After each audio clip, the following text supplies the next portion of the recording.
என்ன பார்ட்டிக்கு கூட்டிட்டு போயிட்டு டைரக்டர் இப்படி ஒரு வார்த்தை சொல்லிட்டாரு. ரகசியத்தை உடைத்த ஐஸ்வர்யா ராஜேஷ். சன் டிவில டெலிகாஸ்ட் ஆன அசத்த போவது யாரு நிகழ்ச்சி மூலமா தமிழ்ல சின்ன திரையில அறிமுகமானவங்க தான் இந்த நடிகை ஐஸ்வர்யா ராஜேஷ். ஸ்டார்டிங்ல எப்படியாவது மிகப்பெரிய ஹோஸ்ட் ஆகணும் அப்படின்றது தான் இவங்களோட கனவா இருந்துச்சு.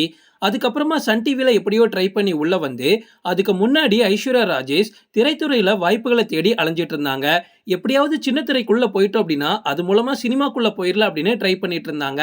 அதே மாதிரியே சன் டிவில ஹோஸ்ட் பண்ணக்கூடிய வாய்ப்பும் இவங்களுக்கு கிடைச்சிச்சு. அதுக்கப்புறமா இவங்க மானாட மயிலாட அப்படின்ற ஷோல பார்ட்டிசிபேட் பண்ணாங்க.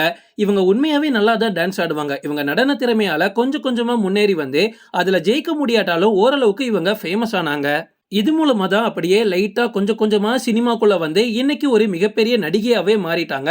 உண்மையாவே இவங்க இன்னைக்கு ஒரு ஃபேமஸான நடிகை தான். மலையாளம், தெலுங்கு, தமிழ் அப்படின்னு 3 மொழிகளையும் இன்னைக்கு இவங்க படம் பண்ணிட்டு இருக்காங்க. பொதுவா கொஞ்சம் கருப்பா இருந்தாங்க அப்படின்னா தமிழ் சினிமால ஆரம்பத்துல பெண்கள் வரவேற்கப்படவே இல்லை. பட் இவங்க அப்படி கிடையாது. ஆரம்ப காலகட்டத்தில் இவங்க எக்கச்சக்க கஷ்டப்பட்டிருக்காங்க. தமிழ் சினிமாக்குள்ள வந்ததுக்கு அப்புறமா இவங்களை யாருமே ஹீரோயினா ஏத்துக்கவே இல்லை. அதுக்கு காரணம் அவங்களோட கலர் மட்டும்தான். அவங்களோட நடிப்புல எந்த ஒரு குறையுமே வச்சதில்ல. பட் கலர் இருக்கணும். ரீசெண்டா அவங்க ஒரு இன்டர்வியூல சொல்லியிருந்தாங்க, 10 வருஷத்துக்கு முன்னாடி ஒரு டைரக்டர் என்ன படத்துல நடிக்க வைக்கிறதா கூட்டிட்டு போனாரு. நான் கண்டிப்பா வாய்ப்பு தாரேமா அப்படின்னு.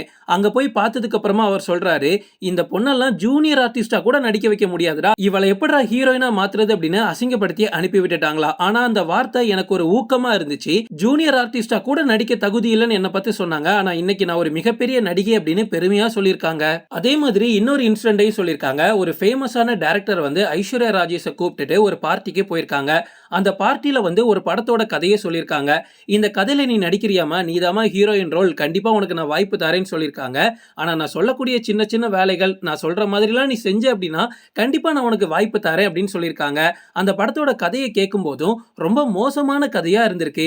இந்த கதையில நம்ம எப்படிடா நடிக்கிறது, நடிக்கிறது மட்டும் இல்ல, நடிக்கிறதுக்கு முன்னாடி டைரக்டர் சொல்ற அந்த மாதிரி விஷயங்களை வேற பண்ணணும். கண்டிப்பா நம்ம இதை ஒரு காலமும் பண்ணக்கூடாது அப்படின்னு ஐஸ்வர்யா ராஜேஷ் அங்கிருந்து திரும்பி வந்துட்டாங்களாம். சினிமால டைவர்ஸ் பிரச்சனை அப்படின்றது ரொம்ப வருஷமாவே தொடர்ந்து நடந்துக்கிட்டு தான் இருக்கு. சினிமா பிரபலங்கள் கல்யாணம் பண்ணிக்கிறாங்க அப்படின்னா கண்டிப்பா இது ஒரு நாள் டைவர்ஸ்ல போய் முடிஞ்சிருப்பா அப்படின்னு எல்லாருமே சொல்லுவாங்க. அதுக்கேத்த மாதிரி அவங்களும் டைவர்ஸ் பண்ணிட்டு போயிடுறாங்க.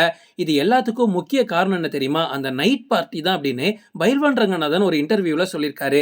இப்ப ரீசெண்டா வந்த டைவர்ஸ் பிரச்சனை என்ன அப்படின்னா, ஜெயம் ரவியும் அவங்க மனைவியும் பெரிய போறதா ஒரு பேச்சு நடந்துகிட்டு இருந்துச்சு. அதுக்கு காரணம் நிறைய இருக்கு. அதுல நான் ஒவ்வொன்றா சொல்றேன். ஜெயம் ரவியோட மாமியார், அதாவது ஆர்த்தியோட அம்மா யார் அப்படின்னா சுஜாதா விஜயகுமார். இவங்க ஒரு ஃபேமஸான ப்ரொடியூசர். ரீசெண்டா நடிச்ச ஜெயம் ரவியோட எல்லா படத்தையும் இவங்க தான் ப்ரொடியூஸ் பண்ணிருக்காங்க. ஆனா ஒரு படம் கூட ஹிட் ஆகல, எல்லாமே ஃபிளாப் ஆயிடுச்சு. இதுலயே ஜெயம் ரவிக்கு அவங்க மாமியாருக்கும் எக்கச்சக்க பிரச்சனை.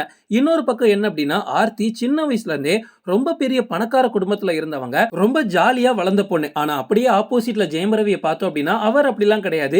சின்ன வயசுல இருந்து கஷ்டப்பட்டு ஒழுக்கமா கொஞ்சம் நல்லபடியா வளர்ந்த பையன் தான் ஜெயம் ரவி.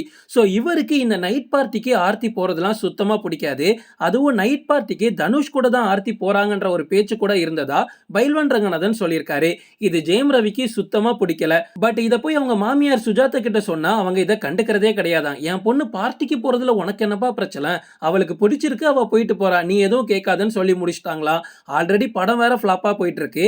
அந்த பிரச்சனையே ஃபேஸ் பண்ண முடியல. அதுல இது ஒரு புது பிரச்சனையா அப்படின்னு ஜெயம் ரவியால இதை கண்ட்ரோல் பண்ணவே முடியல. சோ அவங்க டைவர்ஸ் சொன்னதுக்கு காரணமே அந்த நைட் பார்ட்டி தான் அப்படின்ற பிரச்சனையும் இருக்கு. இண்டஸ்ட்ரிக்குள்ள இந்த நைட் பார்ட்டி அப்படின்றது மிகப்பெரிய பிரச்சனையா போயிட்டு இருக்கு. நைட் பார்ட்டிக்கு போறது, ஃபன் பண்றது எல்லாம் ஃபைன், எப்போனா சிங்கிளா இருக்கிற வரைக்கும். பட் ஒரு ரிலேஷன்ஷிப் குள்ள வந்துட்டோம் அப்படின்னா கண்டிப்பா அவங்க விரும்ப மாட்டாங்க நம்மளோட பார்ட்னர் இன்னொருத்தவங்க கூட கிளப்புக்கு போறதோ இல்ல பார்ட்டிக்கு போறதோ. சோ அந்த மாதிரி பிரச்சனையால் தான் இன்னைக்கு தொடர்ந்து டைவர்ஸ் நடந்துகிட்டே வருது. இந்த இஷ்யூ இப்போ மட்டும் இல்ல, பல வருஷத்துக்கு முன்னாடியே இருந்திருக்கு. நைட் பார்ட்டில கேஆர் விஜயாக்கு ஒரு மிகப்பெரிய சம்பவம் நடந்திருக்கு. கேஆர் விஜயா எவ்வளவு பெரிய ஆக்ட்ரஸ், அவங்களுக்கே இப்படி ஒரு அவலம் நடந்தது ரொம்ப கேவலமா இருக்கு. அதை பத்தி நான் கண்டிப்பா இன்னொரு வீடியோல சொல்றேன். தொடர்ந்து எங்களை ஃபாலோ பண்ணி வச்சுக்கோங்க. ஓகே ஃப்ரெண்ட்ஸ், இதோட நான் இந்த வீடியோ முடிச்சுக்கிறேன். இன்னொரு இன்ட்ரெஸ்டிங்கான வீடியோல நம்ம சந்திக்கலாம். Stay tuned.